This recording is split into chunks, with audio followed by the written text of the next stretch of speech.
Test করে নি এখনো? হ্যাঁ বাহ, যেটা বারণ করি সেটাই করো। বাবা লুকস ইয়ামি। বিয়েতে দেবে নাকি? না হ্যাঁ না।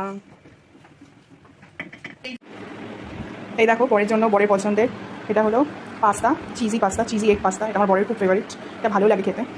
এই যে বরমশাই বসে আছে রেডি একেবারে, একদম অনেস্ট রিভিউ দেবে। এদিকে তাকাও, বউ করেছে, একটু থ্যাঙ্কস বলো। কে বলি? ও বাবা, করে দিয়েছি এটার জন্য থ্যাঙ্কস বলো। আচ্ছা ওর জন্য thanks। হ্যাঁ হ্যাঁ, ভালো হয়নি না? বুঝতে পারো? ও বুঝে গেছি, আমি বুঝে গেছি, তোমরা এখনো বোঝোনি। এখনো বুঝতে পারোনি না? না। আরেকটু খেতে হবে, হ্যাঁ আরেকটু খেতে হবে, এখনো বোঝোনি, আরেকটু খাও, আরেকবার খাও, ক্যাপসিকাম একটা খাও, ওইটা চিজটা খাও। হালকা হালকা বুঝতে শুরু করছি। হ্যাঁ, এটা আমাদের মায়ও আছে, এই করতে করতে রিভিউ দিতে দিতে একটু খাওয়া শেষ হয়ে গেছে। এটা আমার ফেভারিট, অফিস থেকে এসে ওর একটাই থাকে, এটা করে দাও। আজকে পড়াতে যাবে, আমি তার আগে বললাম ঠিক আছে এটা করে। আমি খাবো, তুমি খাও।